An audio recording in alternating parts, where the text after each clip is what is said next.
আজকের ভিডিওতে সবাইকে স্বাগতম জানাচ্ছি। আজকে পেঁপে নিয়েছি, পেঁপে, আলু আর মাছ। তো এখানে দেখতে পাচ্ছেন মাছ আছে, বাটা মশলাগুলো এখানে আছে।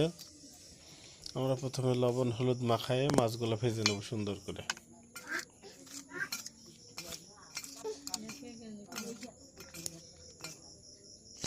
আমাদের মাছগুলো ভাজা শেষ হয়ে গিয়েছে।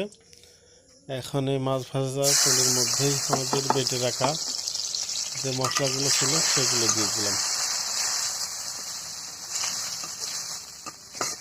আজকের রান্না একেবারে সাধারণ রান্না।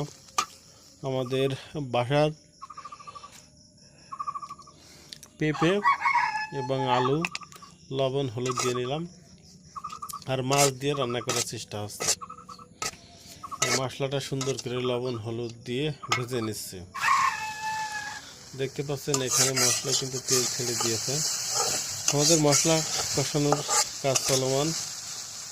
অল্প কিছুক্ষণের ভিতরে আমাদের মশলা কষানো হয়ে যাবে। মশলা কষানো আমাদের হয়ে গেছে। এখন আমরা একটু পানি দিব।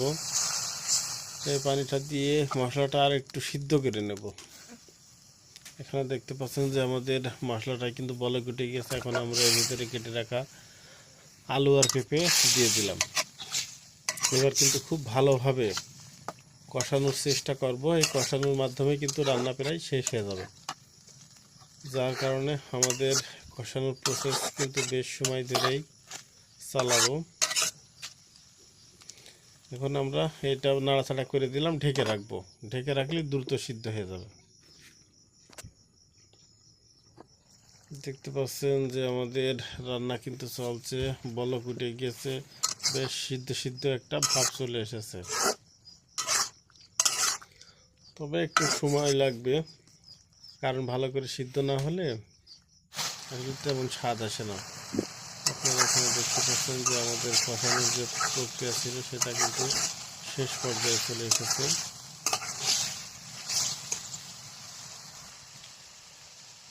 আমাদের কষানো শেষ। এখন আমরা পানি দিয়ে দিচ্ছি। ঝোলের জন্য অল্প পরিমাণ পানি দিয়ে দিলাম। পানি দিয়ে একটু নাড়াচাড়া করে দিলাম। এটা বলক উঠে গেলে মাছগুলো কিন্তু আস্তে আস্তে ছেড়ে দেব। আমাদের তরকারির বলক উঠে গিয়েছে। এখন আমাদের ভেজে রাখা মাছগুলো দিয়ে দিচ্ছি আস্তে আস্তে। মাছগুলো দিয়ে দিলাম। অল্প কিছুক্ষণের ভিতরে আমাদের রান্না শেষ হয়ে যাবে। মাছ দেওয়ার বেশ সময় জাল জ্বলছে। আমাদের রান্না শেষ। সকলকে ধন্যবাদ।